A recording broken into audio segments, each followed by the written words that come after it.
بسم اللہ الرحمن الرحیم۔ السلام علیکم۔ پیش خدمت ہے حالات حاضرہ کا خصوصی بلیٹن۔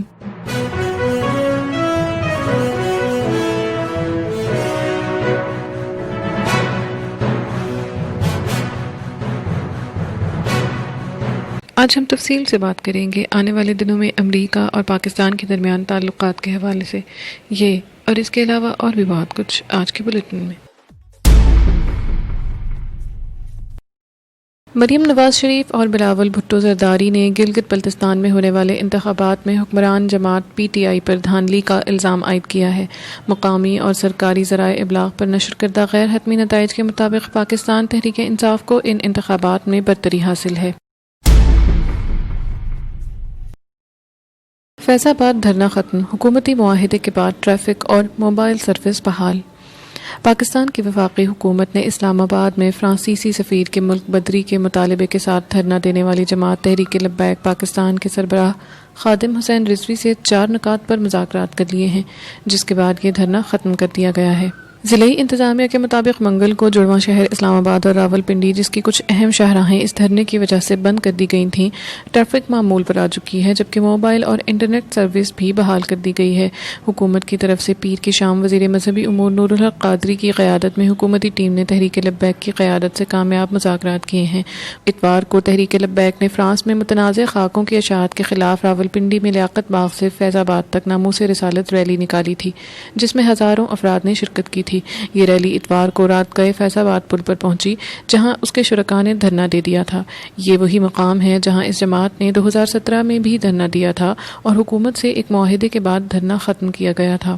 تحریک لبیک کی جانب سے شیئر کردہ اس مبینہ معاہدے کے مطابق مذاکرات میں ان 4 نکات پر اتفاق ہوا۔ نمبر 1، حکومت 2 سے 3 ماہ کے اندر پارلیمنٹ سے قانون سازی کے بعد فرانس کے سفیر کو ملک بدر کر دے گی۔ نمبر 2، فرانس میں پاکستان کا سفیر بھی نہیں لگایا جائے گا۔ نمبر 3، تمام فرانسیسی مصنوعات کا بائیکاٹ کیا جائے گا۔ اور نمبر 4، تمام کارکنان کی رہائی کا نوٹیفیکیشن بھی جاری کر دیا گیا۔ پولیس نے راولپنڈی اور اسلام آباد کو ملانے والے متعدد راستوں کو کنٹینر لگا کر بند کر دیا تھا۔ اس سے راولپنڈی اور اسلام آباد کے رہائشیوں کی مشکلات میں اضافہ ہو گیا، جبکہ 2 دن سے اسلام آباد اور راولپنڈی میں موبائل فون سروس بھی جزوی طور پر معطل رہی۔ مذاکرات کی کامیابی کی خبریں چلنے کے فوراً بعد ہی موبائل سروس بحال کر دی گئی۔ سن 2017 میں اسلام آباد ہائی کورٹ نے اسی جماعت کی درخواست پر فیض آباد دھرنا کیس میں اپنا فیصلہ دیتے ہوئے اسے ریاست کے خلاف اقدام قرار دینے کے ساتھ ساتھ ایسے عمل کو دہشت گردی سے منسوب کیا تھا۔ بحرین کے وزیر خارجہ کا تاریخی دورہ اسرائیل۔ بحرین کے وزیر خارجہ نے بدھ 18 نومبر کو اسرائیل کے اپنے پہلے سفر پر روانہ ہونے کا اعلان کیا ہے۔ امریکی مدد سے دونوں ملکوں کے درمیان سفارتی تعلقات قائم ہونے کے بعد کسی بھی بحرینی وزیر کا یہ اسرائیل کا پہلا سفر ہوگا۔ افغانستان میں جب تک ضروری ہے فوج موجود رہے گی۔ نیٹو کے سربراہوں نے ڈونلڈ ٹرمپ کے افغانستان سے تیزی سے امریکی فوجی انخلا کے لیے متنبہ کیا ہے اور کہا ہے کہ یہ جلد بازی ہوگی۔ امریکی انتظامیہ نے کرسمس تک اپنی فوج کو واپس بلانے کی بات کہی تھی۔ اسرائیل کو تسلیم کرنے کے لیے پاکستان کو امریکہ کے شدید دباؤ کا سامنا ہے۔ وزیر اعظم عمران خان۔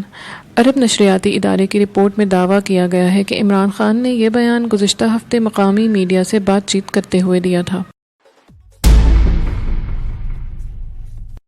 کورونا وائرس کی 95% مؤثر ویکسین تیار کر لی گئی، ماڈرنا بائیوٹیک کا اعلان۔ اور اب بڑھتے ہیں آج کے اہم موضوع کی جانب۔ نئی امریکی حکومت کے پاکستان کے ساتھ تعلقات کیسے ہوں گے؟ پاکستان امریکہ تعلقات کے لیے جو بائیڈن کا دور صدارت کیسا رہے گا، اس کا انحصار کئی عوامل پر ہے۔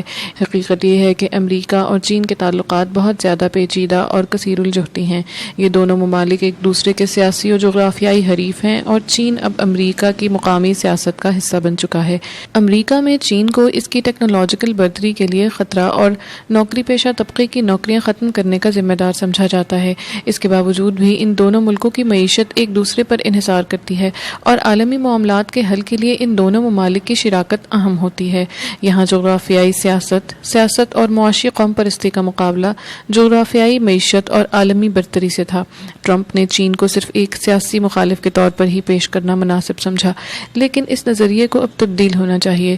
جو لوگ اسی بارے میں فکر مند ہیں کہ امریکہ ہمیں یعنی پاکستان کو اس کے یا چین کے درمیان کسی ایک کا انتخاب کرنے کا کہے گا، تو ایسے افراد کو اس حوالے سے مزید گہرائی سے سوچنا چاہیے۔ جو بائیڈن چین کو ایک دشمن کے بجائے مد مقابل کے طور پر دیکھیں گے، جس کا مقابلہ کرنے کے لیے دو بدو لڑنے کے بجائے کوئی اور راستہ اختیار کیا جائے گا۔ حال ہی میں امریکی ٹی وی کو دیے گئے ایک انٹرویو میں انہوں نے کہا تھا کہ وہ چین کو ایک خطرے کے طور پر نہیں دیکھتے، لیکن روس کے حوالے سے جو بائیڈن ایک سخت پالیسی اختیار کریں گے۔ خارجہ پالیسی کے حوالے سے روایتی خیالات رکھنے والے جو بائیڈن روس اور چین سے کشیدہ تعلقات نہیں رکھ سکتے۔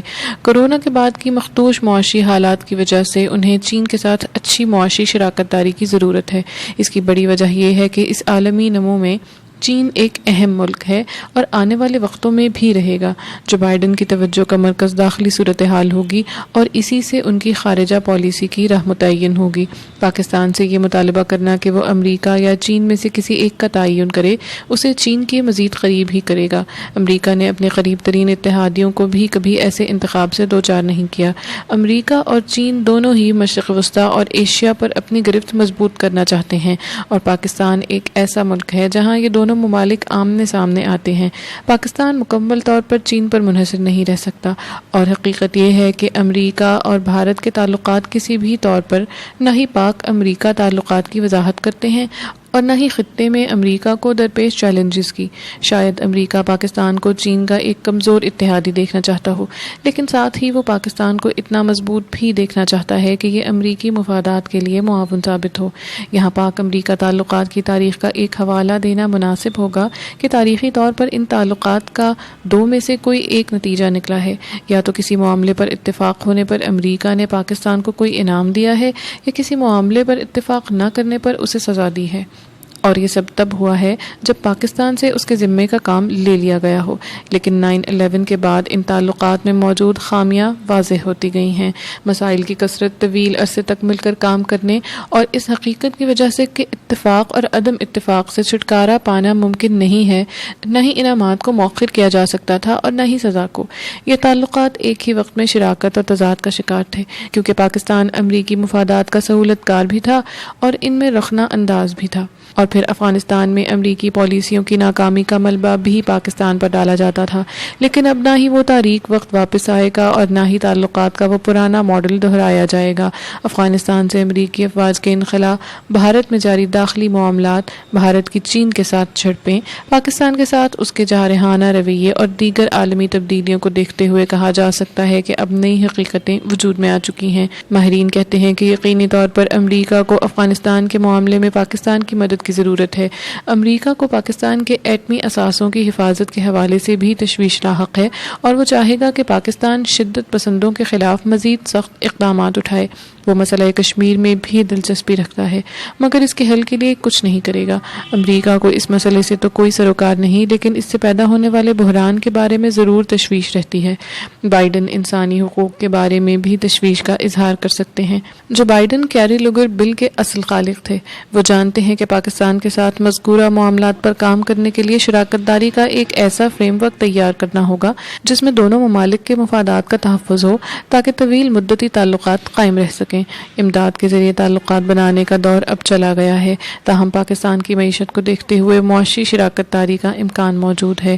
دو طرفہ تعلقات کے مستقبل کا جتنا انحصار پاکستان پر ہے، اتنا ہی امریکہ پر بھی ہے۔ حالات حاضرہ کا یہ پروگرام کرنٹ افیئرز ڈائجسٹ کی ادارتی ٹیم نے تیار کیا ہے۔ آپ اپنی قیمتی آراء سے ہمیں ہمارے سوشل میڈیا لنکس کے ذریعے آگاہ کر سکتے ہیں۔ ہماری کانٹیکٹ ڈیٹیلز ڈسکرپشن باکس میں موجود ہیں۔